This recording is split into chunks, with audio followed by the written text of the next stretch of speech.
This is kind of like a special Halloween edition of the Wrestling Diaries presents you the spoken word sessions. I am your host, Mitchell Rulain, and I usually say the podcast show for the average Joe, but this isn't the actual podcast part. If you haven't encountered this is our spoken word sessions presented by the Wrestling Diaries. This is just where it's just me, all by my lonesome, and I spout off poetry and stories and different things that either people share or my own personal accounts of things. Today, I'm actually going to share a piece that I wrote in lieu of the season. It's, harvest season. It's Samhain and Halloween and the harvest moon and all these things, a dark part of the season coming up, fall's hitting, it's getting darker, the leaves are dying, or the, leaves on the trees and stuff are dying and all this stuff. So I figured that it would be really cool to do a Halloween-esque episode. I mean, I'm not dressed up in like a costume and stuff like I was last year when I had my friend Bethany on for the first time. We were in some costume stuff. But I'm going to share a poem. I don't even know if you can really call it a poem. I think it's like a eccentric short story written in poetic jest. It's like a mouthful. But it's about death. It's about meeting and seeing and encountering death itself. And my interpretation of death in this little piece that I wrote is a little different than what you would probably expect. And so hopefully, people enjoy this or maybe get spooked out. Ooh. As always, I'm your host, Mitchell Rulain. Check us out on Spotify, Apple Podcasts, and Google Podcasts and other platforms to hear the audio versions of these podcasts and these spoken word sessions. And go to YouTube for the video content. Like, share, comment, and subscribe. Hit the notification bell. Right there. I have like a little creepy chime for that one. To get notifications, we release once a week. Well, technically twice, but the episode is just once a week. We do one episode a week, and we release audio Tuesday, video Wednesdays. So I'm just going to get right into it. And the name of this little piece is called It Rattles. I was asleep and dreaming, or maybe I wasn't. The details to this are so fine, so complex that it's almost hard to gauge reality. I'm driving down this old, abandoned interstate. Cracked seams in the asphalt look like tiny rivers of black voids you could lose all hope in. The lights along this road remind me of stoic soldiers at attention while they flicker in and out, and my path seems to narrow the further my travel takes me, to the point where my freeway doesn't seem very free any longer. The dream skips frames and I awaken, still sleeping, to too familiar of lips passing my taste, and the sun is gleaming in through my window, warming my skin, and I can only make out a vague painted silhouette sitting at my bedside, whose lips drip with honey, no less. And then this phantom cherub begins to fade away like the way a sleep timer starts washing away the sound and imagery of your television set. It starts to get oddly bitter cold and dark in my room. I have no sense of time, here, now, or before. All I know is this creeping sensation that makes every peach fuzz on my body arise to the occasion. And then it happens. Death rattles. Death rattles at my door, and I answer it. He doesn't look like you'd imagine or have seen in TV or books. He's in a very nice suit and tie, hair perfectly groomed and neat, frighteningly and uncomfortably flawless, with a big, bright plastic smile that is so perfect it could have been carved out of stone.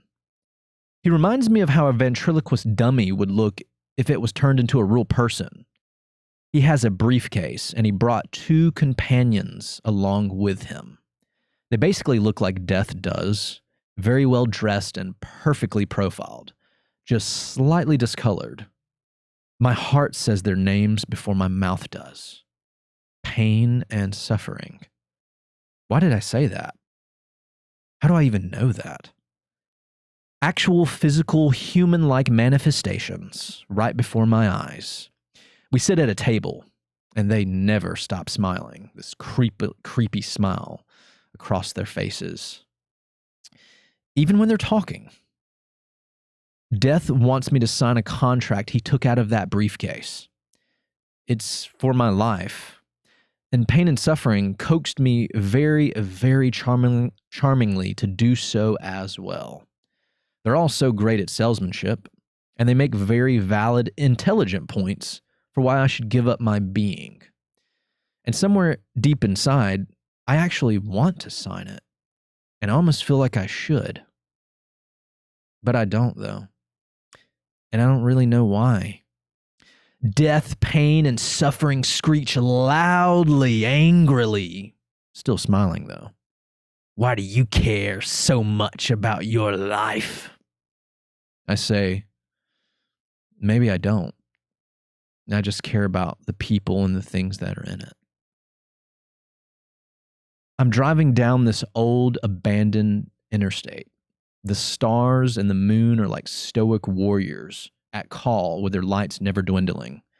They light my way as my path seems to widen as the freeway of passage opens up. I taste honey on my lips. Then the dream skips frames, and I awaken, still sleeping, to the hum of the morning light, and then it happens. Life rattles. Life rattles at my door, and I answer it. Boom. What did everybody think of that? Did you like that little piece that I wrote? It's pretty dark, but it has a very light and enjoyable, joyous ending, I think, right? I don't give up my life to death, and then the next part of his life, knocks at my door and I answer it. So it's like that old saying, you either get busy living or you get busy dying. I think that's a quote from Shawshank Redemption, but that's a really good quote. Get busy living or get busy dying. And there's so many people that I see around that are busy dying instead of living. And that's really I think the main point to that little piece that I read. And what's your relationship with life and death? It's funny. I think I was talking to somebody, and they had an ailment, and they were like, "Oh yeah, I'm dying." And I was like, "We're all dying, We really are. We're all dying. Just some of us quicker than others. But what about living? How does that look? Everybody focuses on that stuff. But what's your relationship with death? How do you feel about death? Do you like the interpretation of death in that piece that I just read, or is it more of the guy on the cloak and the sickle, or does it not exist at all to you? I mean, it definitely does exist, but I mean the concept, the spirit of death, is that real to you? And does it scare you? That you're going to die one day? And do you sit there and think about that more? Or do you think about living more? I feel like it's more important to be present with now, right? That's like a teaching of Buddhism. Be present with oneself. Live for right now, because that's what you have. It's what you're guaranteed. So, think about that. That's a little dark and a little light, a little mix for people. I hope everybody has a really good Halloween if you celebrate it. And if you don't, well, I hope you have a good day on the 31st or whatever surrounds you. And think about that. What does death mean to you? What does life mean? And which one do you let in to hang out with more in your home? Death or life? Get busy living or get busy dying, folks. Hope you enjoyed this episode of The Wrestling Diaries Presents The Spoken Word Sessions. I'm your host, Mitchell Rulain, and check us out on Spotify, Apple Podcast. Check out the videos on YouTube. Like, share, comment, subscribe. Hit the notification bells. Leave us a review. It helps us show up in more algorithms, spread things out for what we're doing here. And if you have any questions, comments, or concerns about anything or about this episode, then we'd love to talk to you and reach out to you as well. So tell me, what do you wrestle with, and how can you beat it? One love.